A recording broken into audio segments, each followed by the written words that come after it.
Hello everyone, आपका एडुसरबग में स्वागत है। कॉन्सेप्ट थ्रू प्रॉब्लम्स में आई इरोडो की प्रॉब्लम नंबर 3.26 आपसे डिस्कस करेंगे। हमसे कह रहा है a system consist of a ball of radius capital R carrying a spherical symmetric charge and the surrounding space filled with a charge of volume density rho equals to alpha by small r, where alpha is a constant, small r is the distance from the center of the ball. Find the ball's charge at which the magnitude of the electric field distance vector is independent of small r outside the ball. How high is this distance?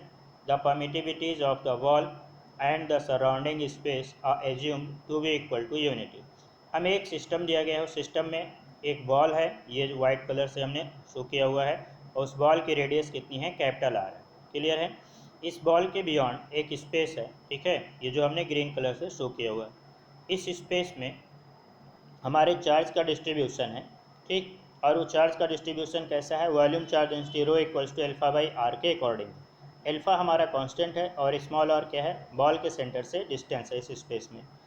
अब हमसे कह रहा है एक चीज़ और, हमसे कह रहा है कि ये जो बॉल है इसमें जो है चार्ज का जो डिस्ट्रीब्यूशन है, ठीक है, ये जो है स्फेरिकल सिमेट्रिक है, मतलब थ्रू आउट द वॉल्यूम, ठीक है, ऑफ द बॉल जो चार्ज का डिस्ट्रीब्यूशन है वो यूनिफॉर्म है। क्लियर। अब हमसे कह रहा है आप इस बॉल पे चार्ज की वो वैल्यू कैलकुलेट कीजिए जिसके लिए बॉल के सेंटर से स्मॉल आर डिस्टेंस पर आउटसाइड द बॉल जो फील्ड होगी हमारी इलेक्ट्रिक फील्ड, वो जो है इस स्मॉल आर से इंडिपेंडेंट होगा। क्लियर है। तो देखिए हमको क्या करना है, हमें फील्ड कैलकुलेट करना है, ठीक है। तो उसके लिए हम क्या करेंगे, गॉस लॉ यूज कर लेंगे, उसके हेल्प से हम फील्ड कैलकुलेट करेंगे। तो उसके लिए हम क्या करते हैं, देखिए सेंटर से जितने डिस्टेंस पर हमको फील्ड कैलकुलेट करना होगा उतने रेडियस पे, ठीक है, उतनी रेडियस का हम एक गसियन स्फीयर कंस्ट्रक्ट करेंगे। हमको एक गसियन सरफेस की ज़रूरत पड़ती है, ठीक है। तो हमारी बॉल स्फेरिकल है, तो इस कारण हम क्या करेंगे, बॉल के सेंटर से स्मॉल आर रेडियस पे एक जो है स्फीयर, मतलब या फिर गसियन सरफेस कंस्ट्रक्ट करेंगे, ठीक है। और वो क्या होगा, हमारा स्मॉल आर रेडियस का एक स्फीयर होगा। क्लियर। अब इस गॉसियन सरफेस के अंदर नेट चार्ज जो इनक्लोज्ड होगा उसको कैलकुलेट कर लेंगे, ठीक है। फिर उसके बाद हम गॉस लॉ यूज करते हुए इलेक्ट्रिक फील्ड फाइंड आउट कर लेंगे। क्लियर। अब यहाँ पर देखिए इस गॉसियन सरफेस के इनसाइड क्या क्या है, ये हमारी बॉल है, ठीक है, जिसपे हम ये एज्यूम किए हैं कि चार्ज हमारा क्यू है।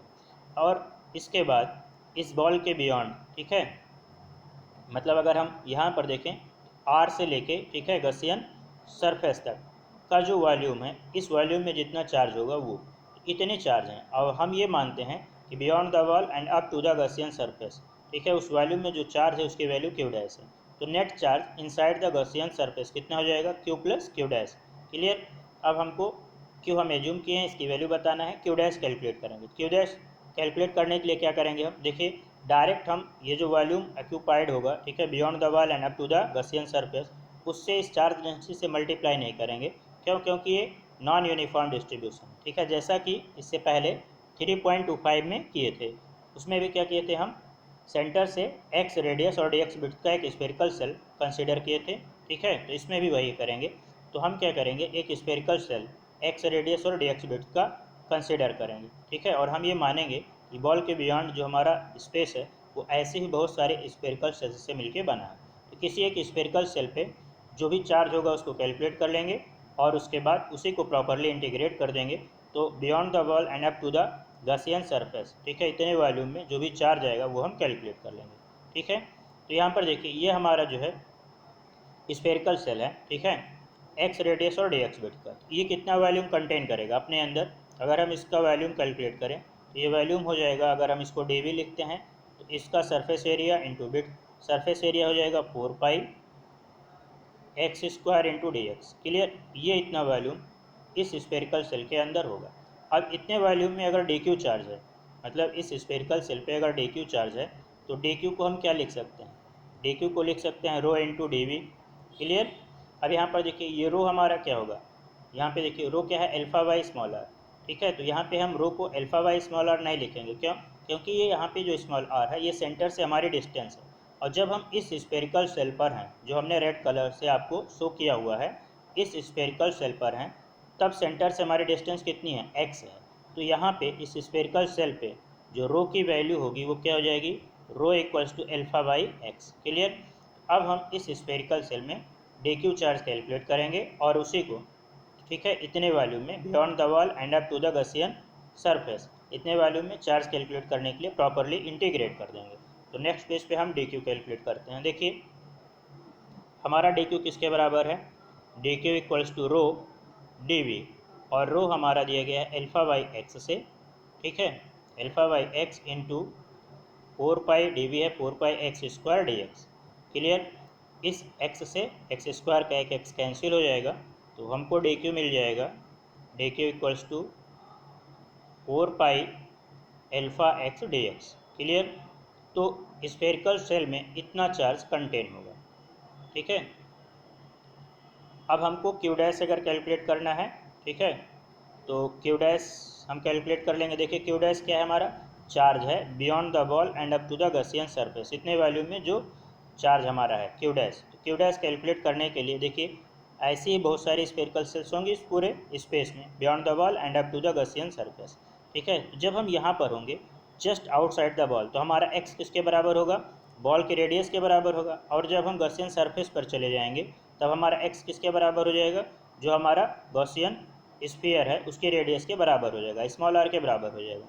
तो क्यू डैश कैलकुलेट करने के लिए एक्स की लिमिट हमारी क्या होगी, कैपिटल आर से लेके स्मॉल आर तक। क्लियर। तो क्यू डैश अगर हम कैलकुलेट करें तो ये हो जाएगा q dash equals to integration of d q and limit capital R to small r. Clear. अब हम इसको कैलकुलेट कर सकते हैं, ये हो जाएगा हमारा integration of 4 pi alpha x d x limit capital R to small r. Q dash हो जाएगा, कांस्टेंट बाहर लिख ले रहे हैं 4 पाई अल्फा, बाकी एक्स डी एक्स को जब इंटीग्रेट करेंगे, ठीक है, तो ये हो जाएगा x²/2 limit capital R to small r, limit substitute कर देंगे। क्यू डैश हमको मालूम चल जाएगा, क्यू डैश है हमारा आ जाएगा ये 4 pi alpha within bracket. अब हम चाहें, चलिए अच्छा बाद में, ये 2 हम बाहर लिख ले रहे हैं बाई 2, ब्रैकेट में हो जाएगा x² और हम लिमिट सब्सटीट्यूट कर देंगे, तो ये हो जाएगा r² upper limit minus lower limit, x की जगह पे कैपिटल R का स्क्वायर। क्लियर। इस 2 से ये 4 2 टाइम्स चला जाएगा, फाइनली हमको क्यू डैश मिल जाएगा 2 pi alpha within bracket small r² minus capital R²। इतना चार्ज, ठीक है, बॉल के beyond and up to the Gaussian surface contain होगा। अब net charge inside the Gaussian surface अगर हम देखें तो कितना जाएगा, net charge inside the Gaussian surface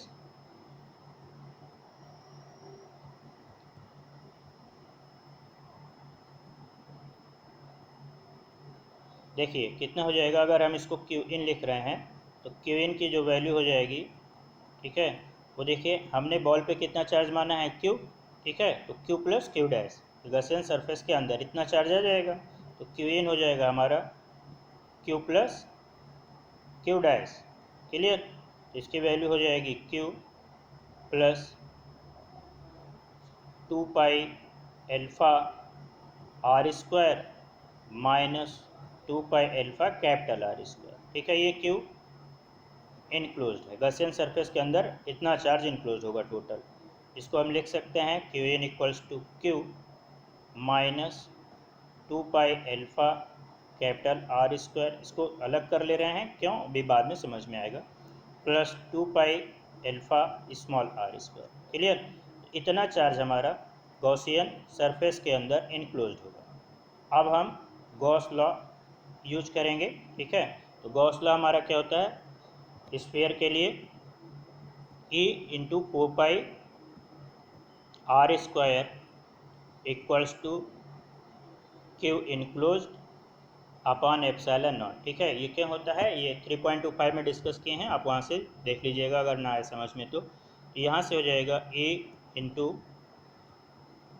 4 pi R² equals to, देखिए क्यू इनक्लोज कितना है हमारा, Q minus 2 pi alpha capital R², इसे हम 1/एप्सिलॉन नॉट इधर लिख दे रहे हैं, फिर वैल्यू लिख दे रहे हैं क्यू की, तो q minus 2 pi alpha capital R square plus 2 pi alpha small r square. Clear.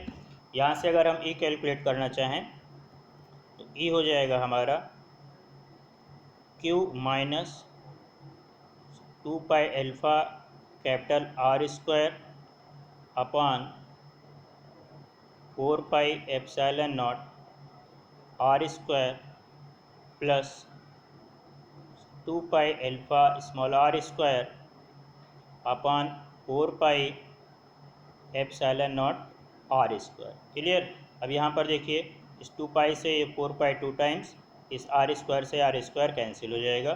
Final हम ई लिख सकते हैं A equals to Q minus 2 pi alpha capital R square upon 4 pi epsilon naught are square plus alpha upon 2 epsilon naught. Clear.